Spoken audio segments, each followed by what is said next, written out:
સૌ વાલા મિત્રોને મારા જય સિયારામ। હું દુષ્યંત પાઠક શ્રી હનુમાનજી દાદાની અસીમ કૃપાથી એક નવા વિડીયો સાથે આપની સેવામાં હાજર છું। તો વાલા મિત્રો, આજનો ઉપાય આ વિષયની અંદર તારીખ છે 3 મે 2026 અને વાર છે રવિવાર। પંચાંગની જો વાત કહું તો વૈશાખ મહિનો છે, કૃષ્ણ પક્ષ ચાલી રહ્યો છે અને એમાં વિશાખા નક્ષત્ર વર્યન યોગ છે। વૃશ્ચિક રાશિનો ચંદ્ર અને મેષ રાશિનો સૂર્ય છે। અશુભ સમયની જો વાત કરીશ તો યમઘંટ બપોરે 12:24 થી 2:02 સુધી છે અને રાહુકાળ સાંજે 5:17 થી 6:54 સુધી છે। આ બંને અશુભ સમય કહેવાય।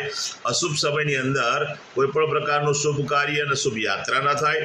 શુભ કાર્ય અને શુભ યાત્રા કરવા માટે કોઈ સારું મુહૂર્ત, કોઈ સારું ચોઘડિયું લેવું જોઈએ, જેમાં ઉત્તમ અભિજીત મુહૂર્તનો સમય સવારે 11:58 થી 12:50 સુધી છે। આ સમયની અંદર તમે કોઈ પણ પ્રકારનું શુભ કાર્ય અથવા શુભ યાત્રાની શરૂઆત કરીશું।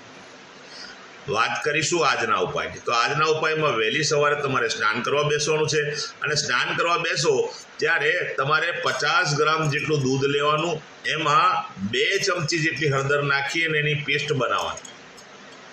પેસ્ટ બનાવ્યા પછી તમારે સ્નાન કરવા બેસો ત્યારે શરીરને ભીનું કરી દેવાનું।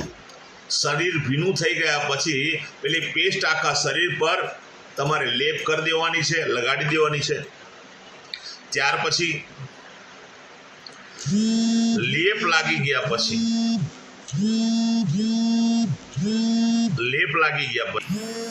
તમારે ચોખ્ખા પાણીથી સ્નાન કરવાનું છે અને ચોખ્ખા પાણીથી સ્નાન તો કરવાનું જ છે। એમાં તમારે ચોખ્ખું પાણી બીજું નવું ઉમેરવું હોય તો ઉમેરી પણ શકાય। સાબુ અને શેમ્પૂનો ઉપયોગ પણ કરી શકાય। આટલું કાર્ય થઈ જાય ત્યાર પછી વાલા મિત્રો, તમારે એક કામ કરવાનું છે કે સ્નાન થઈ ગયા પછી કપડાં પહેરી લો, પછી તમારે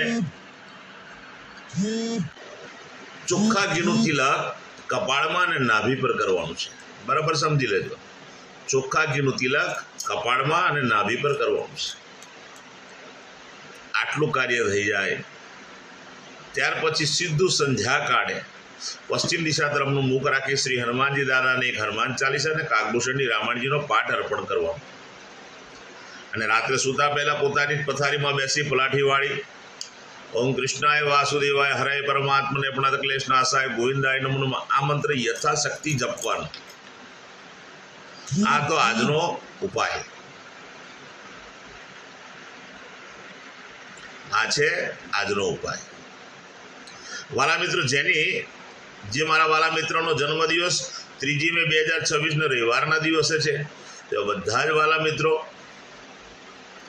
સૌપ્રથમ તેમને જન્મદિવસની શુભકામના। શ્રી હનુમાનજી દાદા એમની મનોકામના પૂર્ણ કરે, બલબુદ્ધિને વિદ્યા આપે અને સાથે સાથે એમનું અને એમના પરિવારનું રક્ષણ કરે। વાલા મિત્રો,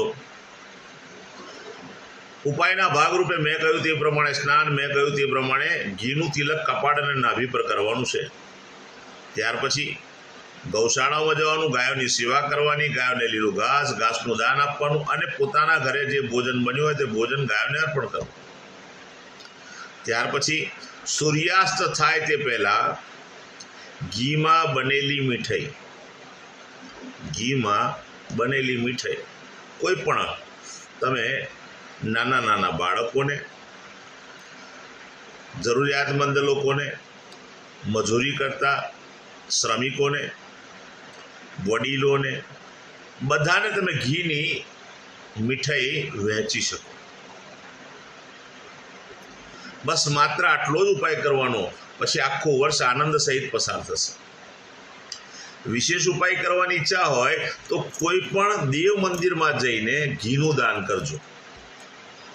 કોઈ પણ દેવ મંદિરમાં જઈને ઘીનું દાન કરજો અને જ્યારે ઘીનું દાન કરવા માટે જાઓ ત્યારે પાત્ર તાંબાનું હોવું જોઈએ। જેની મેરેજ એનિવર્સરી 3 મે 2026 રવિવારના દિવસે છે, તો બધા જ વાલા મિત્રો સવારે સ્નાન કરશે। સ્નાન કરીને વડીલોના ચરણ સ્પર્શ થશે। ચરણ સ્પર્શ કર્યા પછી વડીલોના આશીર્વાદ લેવાના અને વડીલોને જ ભેટ આપવાની છે. કોઈ ને કોઈ ભેટ તમે વડીલોને આપી શકો. ખાસ કરીને ચશ્મા આપશો તો તમને સારું પરિણામ પ્રાપ્ત થશે. સફેદ વસ્ત્રનું દાન કરશો તો પણ સારું પરિણામ મળશે. અથવા સફેદ મીઠાઈ ખવડાવશો તો પણ તમને સારું પરિણામ પ્રાપ્ત થશે. તો ચરણ સ્પર્શ કરી આશીર્વાદ લઈ ભેટ આપવાની છે અને એટલું કાર્ય પત્યા પછી ગૌશાળાએ જવાનું, ગાયોની સેવા કરવાની, ગાયોને લીલું ઘાસનું દાન આપવાનું છે. તમારે ઘેર જે ભોજન બન્યું તે ભોજન પણ ગાયોને અર્પણ કરવાનું છે. ત્યાર પછી કોઈ પણ વૃદ્ધાશ્રમમાં, અનાથાશ્રમમાં જરૂરિયાતમંદ વ્યક્તિઓને, શ્રમિકોને, દેવ મંદિરે અને બ્રાહ્મણને ચોખાનું દાન કરી શકો, ઘીનું દાન કરી શકો, ગોળનું દાન કરી શકો, શાકભાજીનું દાન કરી શકો અને ચણાની દાળનું દાન કરી શકો. બસ આટલું કરી લો. ભગવાનની કૃપા પતિ પત્ની પર રહેશે, કાયમ માટે રહેશે. એક આખું વર્ષ આનંદ સહિત પસાર થશે. મિત્રો, મારા બધા જ વિડીયો યુટ્યુબ પર હોય છે. મારી યુટ્યુબની ચેનલનું નામ છે દુષ્યંત પાઠક. મારી ચેનલને સબસ્ક્રાઈબ કરજો, બેલ આઇકન અવશ્ય દબાવજો, કારણ કે હું નિયમિત એક વિડીયો મૂકું છું. મારા વિડીયોને જોવા માટે તમે બેલ આઇકન દબાયેલો હશે તો તરત જ તમારા મોબાઈલ પર નોટિફિકેશન આવશે અને મારો વિડીયો તમે તરત જ જોઈ શકશો.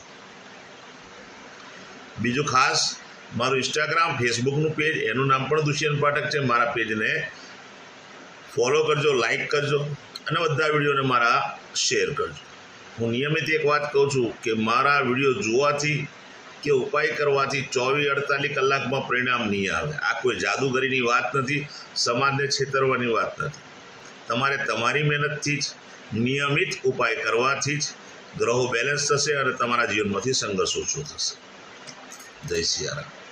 નવા વિડીયોમાં ફરી મળીશું.